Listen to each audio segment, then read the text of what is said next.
This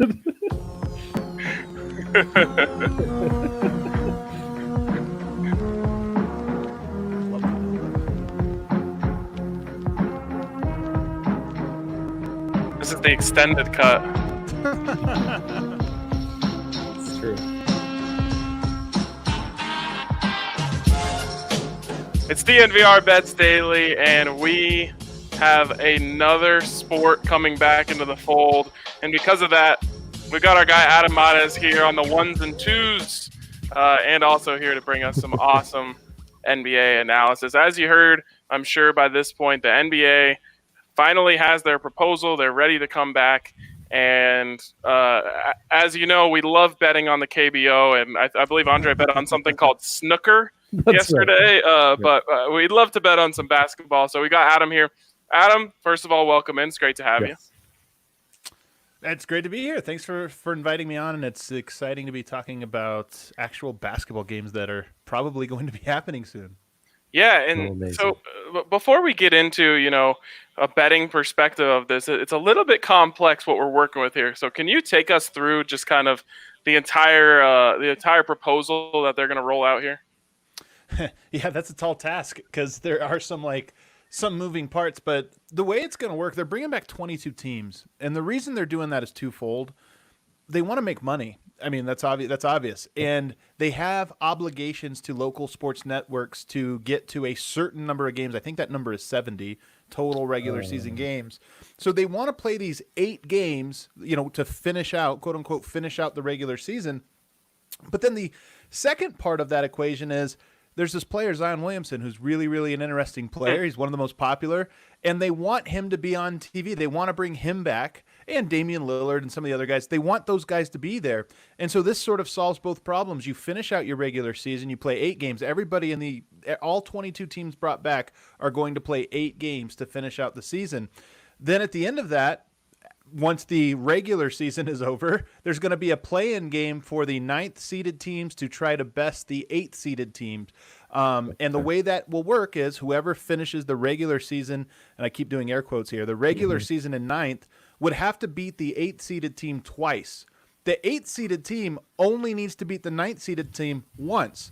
Okay. So it becomes sort of, it's a little convoluted there. Right. But the easy part is once we get that done, then it's just a straight playoff. Western Conference, Eastern Conference, 1 through 8, just like regular.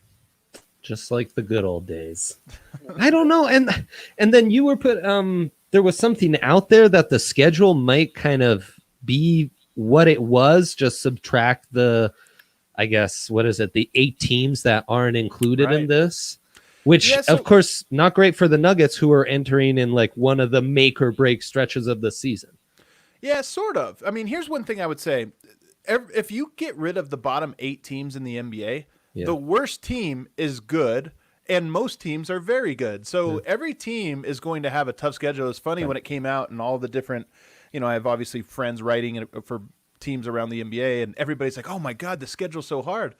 Well, yeah, I think the Spurs are probably the worst team in the Western Conference that'll be in this, and they're pretty good. That's a 50-50 game most nights. So it's going to be really competitive. It's going to be really tough. But to your point, Vincent Goodwill of Yahoo Sports is the one that reported that, the NBA is just going to take every team's schedule and play it out. So the Nuggets are going to play their schedule, but the teams that are on the schedule that are not invited, not one of the top 22, there you go, right there, those teams will be just skipped. So if you look at it, that red line is crossing out the Chicago Bulls. The Nuggets were slated to play the Bulls as one of their next 8 games. Just skip that one and then keep going, and that would be the Nuggets' schedule. He must have really earned some goodwill with his sources to be able to break that news. Terrible. I'm going to take myself off. Thanks, guys. See you, Adam. Okay, so that brings up an interesting, betting angle here. We talked about the round robin formula that the NHL is going with for the top 4 seeds, and Andre, when we talked about that, brought up the potential of a team tanking that and just in letting the other teams kind of beat up on each other while they go at this.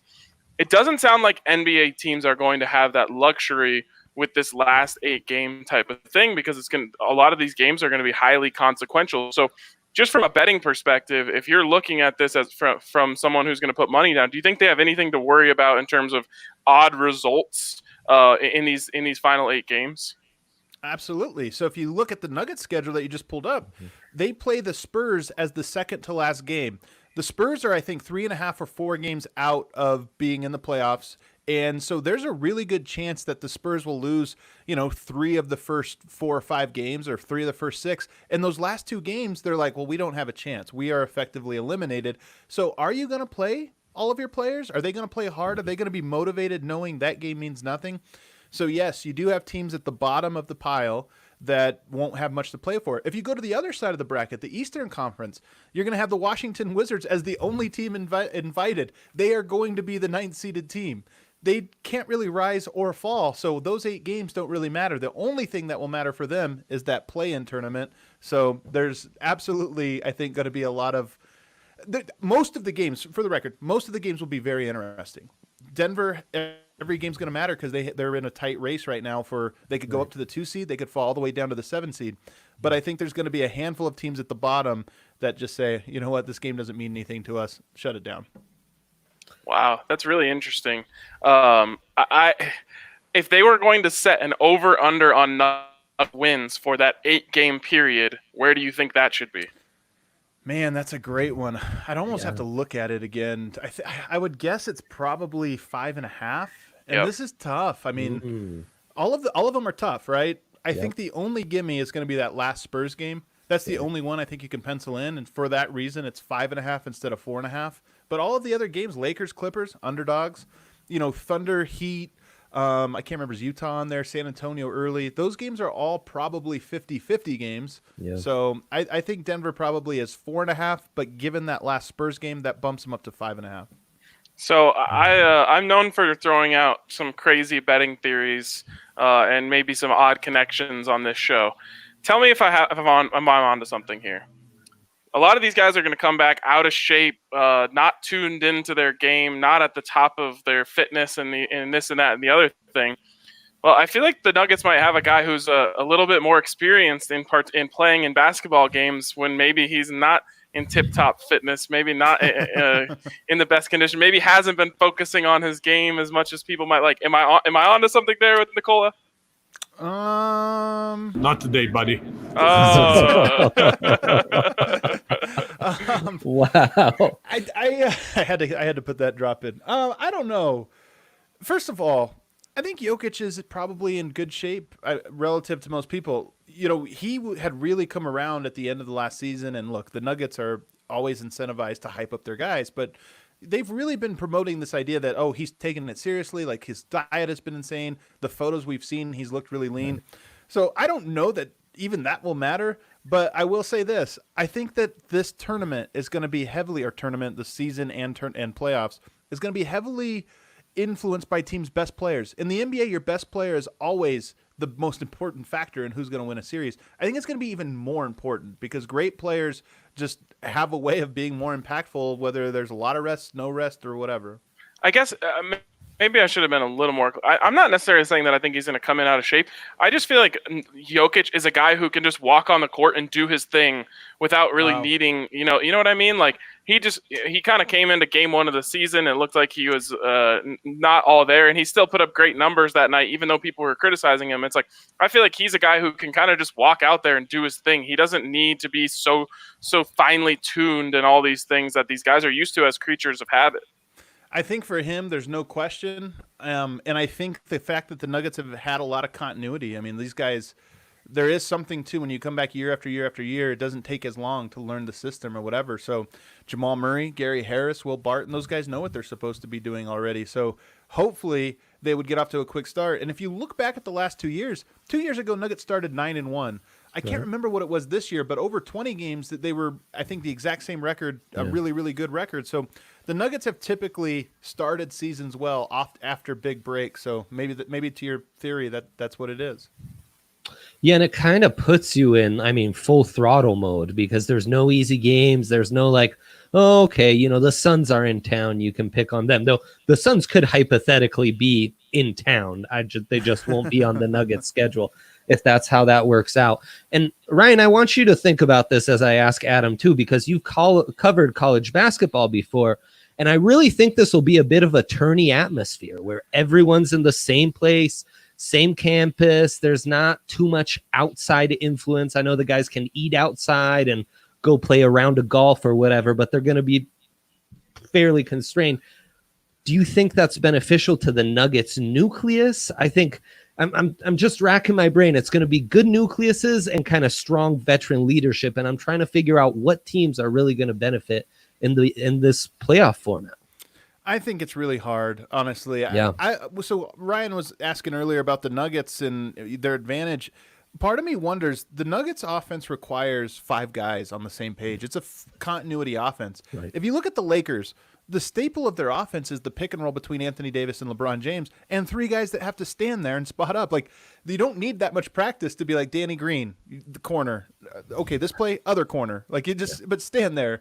And so I think that to a certain extent, maybe some teams like that will have a little bit of an advantage, but the truth is we really don't know. And, you know, staying at this resort for as long as they are and away from family, I mean, there's so many variables here. I don't know if you guys saw the report on ESPN where part of the discussions that the teams have been having is there's no more home court advantage. So getting that 1 seed, what do? Well, they might try to make up for it by saying, okay, Lakers, you're the 1st seed. You get first pick on what floor you want in the hotel or whatever. So there might, who knows? There's so many variables to all of those types of things that I really don't know who has an edge in that department. I like what you said there, though, Andre, because I can almost guarantee you that the team that ends up winning the NBA championship will say something along the lines of, man, we got here to Orlando and we started spending more time around each other, and all of a sudden it just really clicked. And we already loved each other, but we became a true brotherhood once we got out here to Orlando. And so I think you're right in the sense that teams with strong nucleuses, with good leadership, and teams that generally just like being around each other are going to have an advantage here. And like I said, I guarantee the team who comes out at the end will talk all about how they got even closer and united in Orlando. Yeah, I think there's always a chance for that, especially given that they've been away from each other for so long. I mean, look, some of the guys on the Nuggets roster went back home, you know, Indiana or wherever, East Coast, and they haven't actually seen each other for a while. They're starting to just now get back in here. So there could be a training camp feel. There could be that. Or it could be the other way. J.R. Smith in Game 1 of the playoffs in 2018, he blows a play. Now you got to go. You can't just go home. Now you got to go to the cafeteria with LeBron. You're going to be at the hotel room. I mean, so there. I think it can break both ways. That's interesting. Yeah, what teams will be completely just destroyed internally by something that goes down, maybe even in those first 8 games. Okay, I love a good dog here on the show. What team that's not currently in the playoffs, forget the Wizards. Like, I think the Wizards, we can basically assume that's done. But what teams that aren't in the playoff picture right now do you think present good value here to sneak in as that 8 seed? Well, we can't discount the Wizards because they really only have to beat the Magic twice. And the Magic are... Yeah, I guess that's true. Yeah. They're nobody there. So they're, to me, the only disadvantage is they're probably going to have to win 2 games where the Magic only have to win 1. Right. But if you look at the other side of the bracket, so Memphis is really good, and they had the hardest schedule in the NBA to close out the year. But now, of course, you know, everybody has a hard schedule. I think that disadvantage has been diminished, but they have the inside track. I think that they are the most likely. For one, 3.5 game lead. They're probably going to finish this 8-game regular season as the top seed, not given, but probably. And then from there, they only have to win 1 game against whoever the challenger is. I think Phoenix and Sacramento are probably out. I think San Antonio's probably out. I think the one you look at is that Pelicans team and the Blazers team. I think both of them. And I think they kind of have equal shots. I think one of those 2 teams is going to be the 9 seed, have a chance to try to win back-to-back games against Memphis. And you know what? The Trailblazers have been there. They've done it. They have a leader that's, you know, clutch and has proven to be clutch in Damian Lillard. But I think New Orleans is the better team. So I think it's going to be one of those 3 teams. I love this is so great. Like, you know, every year the MLB has these 1-game play-ins into the playoffs, and I am someone who loves baseball, but admittedly I have a hard time watching baseball games that I don't have a rooting interest in. But every year, those 1-game play-ins are great. And this 8-9 seed little tournament thing, it's going to be fantastic television. It's going to be fun to bet on. It's going to be fun to watch. I'm so excited for that. And I think that's going to be the lineup right there. Is it's going to come down to Memphis, Portland, and New Orleans, and that's going to be fantastic. And then you have the games with the Nuggets and everybody else in that Western Conference all bunched up. Those games are all going to be do or die. I mean, Denver could fall to the 7. They could rise to the 2. Every game that most teams play, I think with the exception of, say, the Lakers and Bucks, and then at the end, some of those teams, San Antonio, Phoenix might fall off. But all the other games are going to have huge implications. So it'll feel like a playoff right out of the gate. Yeah. Do you see any big risers or fallers here? I mean, because as you said, the Nuggets are right there in the mix. The Jazz dealing with a serious injury. They're right there with the Thunder and Rockets kind of nipping at their heels. Who do you see falling? Who do you see rising here? I see Utah falling for the reasons you mentioned. First of all, the Rudy Gobert and Donovan Mitchell has had a very well-publicized falling out. And I know that its time has passed and, you get in the foxhole and, you come together or whatever, but that's a rift that other teams don't have to deal with. Right. And then Bojan Bogdanovic, as you mentioned, who, by the way, I think was their second leading scorer. I know people are surprised by that. He was scoring 20 points a game, and he's out. So you take away a lot of scoring for a team that has traditionally been very good defensively but needed that scoring. Mm-hmm. To me, they're going to be the big faller on that side of the bracket. The rest of it, Clippers, Nuggets, Thunder, Rockets, I mean, you just put those names in a hat and shake them up. They're all going to have to play each other, and who knows? Those games are going to be a really interesting round robin. All right, so call your shot now. Who do the Nuggets play in the first round, and how does that end up? I think the 3-seeded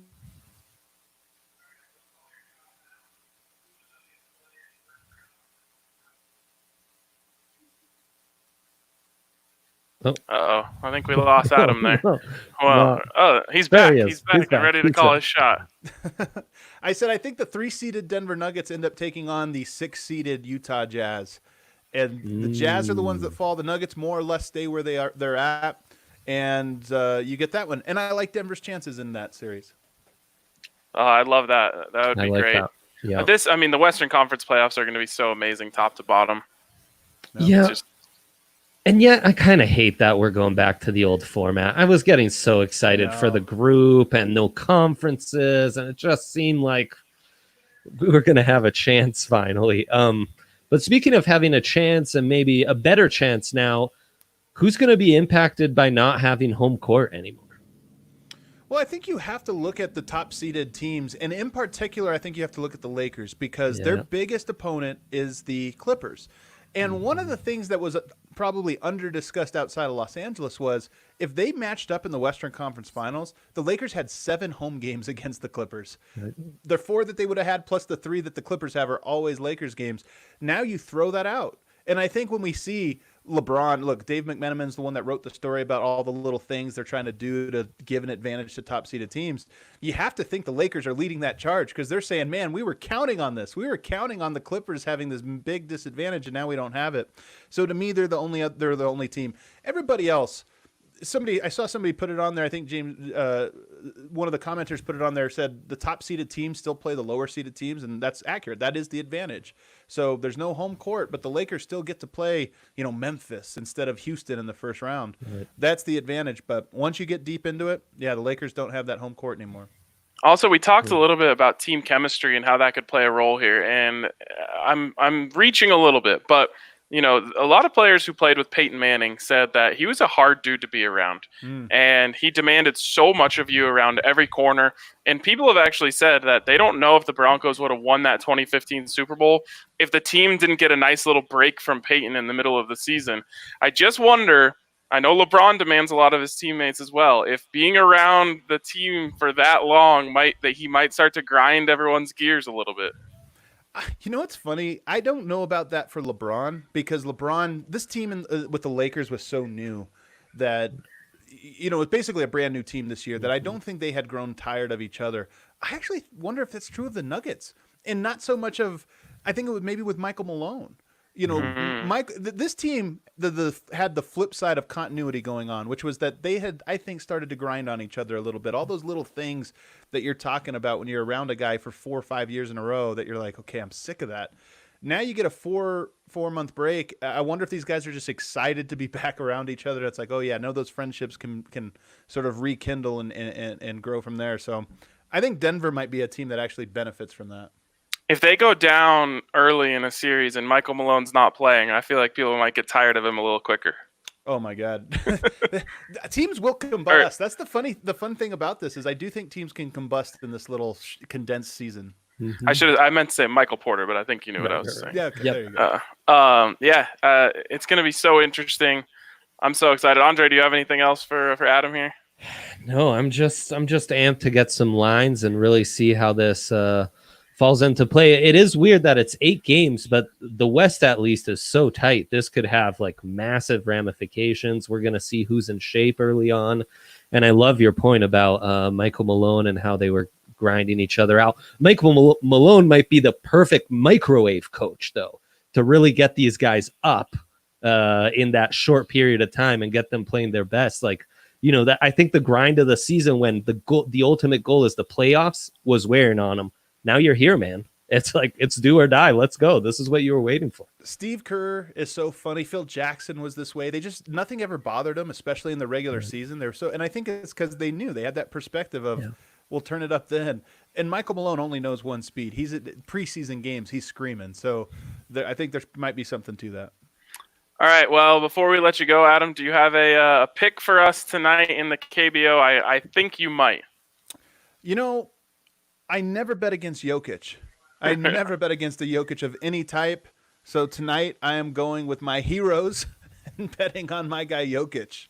Yes, of course. Is his name Eric? Eric Yes, Jokic? Yes, Eric Jokic, or Jokic if you just want to bend it a little bit. Nasty curveball. Great lefty on the mound. We love him. He's honestly just continued to make us all money. So we'll ride with him again tonight. Perfect. All right, Adam. Thank you so much for Thanks, joining Adam. us, and we'll have to have you on again once we get closer to the season. All right. We got dropped out of there quickly, but we appreciate it, Adam. Okay, Andre. Do you come away from that feeling more confident, less confident about what you know about what's going to happen in this NBA season? Yeah, it kind of bores me. I'm so used to having to adjust to new leagues and how will no fans impact and how will a shortened off season. This feels like, okay, I mean, they're going to get 8 games to play their way into shape. You'll get a bit of a break while the 8th and 9th seeds are figuring things out, and then it's back to normal with no fans. So yeah. It's funny to me how obvious it is that they're trying to get the Pelicans in. Like, they're like, okay, so we'll play 8 games for seeding. And then, like, someone in the room was like, I don't know if the Pels can make up that much room in 8 games. They're like, okay, all right. Then we'll add in this little play-in tournament for the, like, they're just like, we have to give, it's like when you're a kid and you're playing your friend in a game that you invented. And every time they start pulling away, you invent a new rule so you can get back in the game. That's exactly what they're doing here for the Pelicans. They're like, we got to get the Pelicans in no matter how many rules we have to change. Well, and the whole caveat is to earn a play-in game, the 9th seed only needs to be 4 games behind the 8th seed.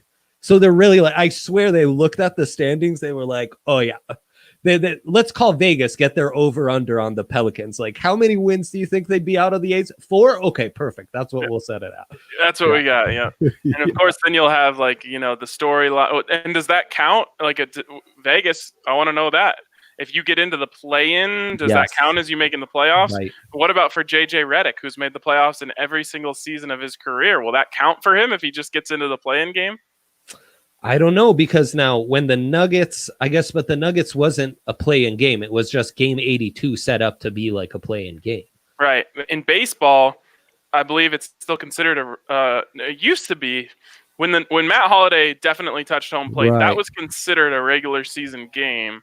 But I believe now it's considered the postseason if you make it. I know Drew's watching. Maybe he can tell us in the comments. Right, because it was technically game 163, not like game 1 of an added wild card play-in game. Right. I think you have to be an 8 seed with how it's structured in the NBA. You'll have to win the play-in to make it through. Well, I'll tell you this, Andre. I will be betting heavily on the Pelicans in every game because I know how bad the NBA wants them in there. And unfortunately, and not, I know we have a lot of NBA people watching this. Unfortunately, the NBA might be the sport where the refs can control the outcomes the most.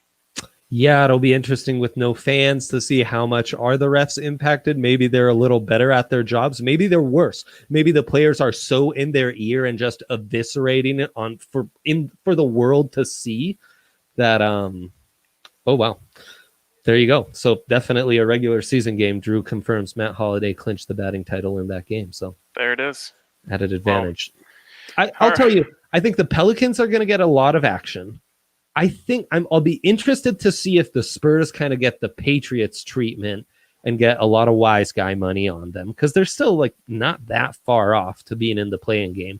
It'll be interesting to see if March Madness style veteran backcourts really rule the day because that would favor someone like the Trailblazers. So there's all these different factors I'm trying to figure out with the 8th seed. That's really where I'm keyed in right now. The Trailblazers are definitely a scary team in this little format. 8 games. Play in, all they need, even if they have to beat a team 2 times in a row, all they need is Dame to get hot and drop 50 on their heads twice in a row, and there you go, they're in. So this is going to be great. I'm kind of with you. I kind of wish it was weirder just because the NHL was so exciting to me, how weird they made it. But, they're maintaining a little bit of normalcy here. They're getting that TV money that they wanted to get, so good for them. Okay. Well, I can tell you right off the bat, I'm 100% with Adam on this. I'm in on Eric Jokic tonight and the Kiwoom Heroes. And do you have the juice right there in front of you of what we're giving up to get on them? It was a -150 when I checked to start the show. And unless I need to, still -150. Oh, no, I'm sorry. They are -250. Oh, I'm sorry. Okay, we're going to have to make some moves here then. I'll tell you what we're going to do. So we're going to go ahead and take Eagles. Ooh, that's pretty low. I know. 3.5. I'll do it. You'll do it? I was going to take it too. The other thing I was intrigued by was, that's not great. Should we just take Eagles Heroes under 9? I'm not trusting this Heroes offense, though. They're just, I think we just got to trust in Jokic. Who's got an ERA in 5 starts under 1. Now, the problem is his ERA is great. He has allowed some runs. They just weren't earned because of this pesky KBO defense. Let's take the 9. I like that we're talking through this here. Yeah, I think we should take the 9.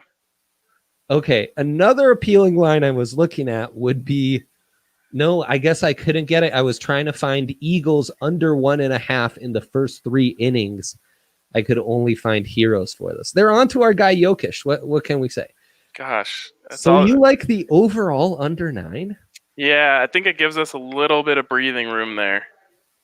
What's crazy is I woke up I've been having a bit of trouble sleeping. I woke up at 4 and couldn't help myself and check the KBO scores. And I knew it was going to be a rough night already. They were all in like the 4th and 5th innings. So, yeah. I went 2-2, so I can at least have that staying afloat here. But, all right, so we're going you don't have to ride with me. I'm going under 9 in that game. Yeah, I'm taking just the Eagles under 3.5.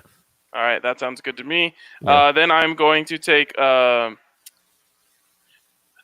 and KT Wiz over 11.5. I'm with you. And man, my Twins have to not get swept by the Samsung Lions. I'll take the Twins money line there, -159. But there's no way they can get swept by the freaking Samsung Lions. Let's hope. In times of insecurity, I go back home to what I know and what's familiar to me, and that's the brand that we've created, which is the KB overs. And so outside of the Jokic game, where I'm taking the under on the Eagles 3.5, I'm taking the overs across the board, and that's I'm back to the well with Wyverns Dinos over 9.5, Bears Wiz over 11.5, which you mentioned, Giants Tigers over 8.5. That's nice value if you want to just stick to one. That might be a nice one. And Lions Twins over 10.5. We're due. Last night alone, they averaged 12.4 runs per game at these 5 games. You eliminate the highest scoring game, which was the Lions Twins game, which was like 18 runs. They were still averaging 11 runs per game. Pitching matchups haven't mattered so much. These starters aren't super consistent. So I'm just going back to the well with you. All right, I love it. So you have 5 picks on the board. That's right. And I've got 3. Before we get out of here, I wanted to say that our DNVR masks have come in. If you want to get in on that, be safe out there and rep DNVR at the same time. And of course, you can see I'm down here at the DNVR bar. We're open from 4 until 9 tonight and tomorrow night. And we're open Wednesday through Sunday from 4 until close, which close will be closer to 2 a.m. once the curfew is lifted. So come see us, come have a beer, come enjoy some wings or some of the other great food items we have here. But for now, it's going to wrap it up for us on DNVR Bets Daily. We shall talk to you tomorrow. Well, we're still here. We're still with you. We should address that comment though. Nunez plus 500, great deal on DraftKings. You guys need to jump on it. Yes, I've already jumped on it. I took the maximum. I put as much money as I could on it. So yes. And shout out to our friend Jacoby here, who says the bar is looking nice. Nice. We appreciate him for that. So, all right, now maybe Allie will let us out of here. We're off. We can clock out for the night. You got to answer the fans. I mean, come on. Sorry, we missed it. Of course, we're taking the Nunez plus 500. It's free money. It's free money. Yes. Money printer. All right. That'll do it for us tonight. We'll talk to you guys tomorrow.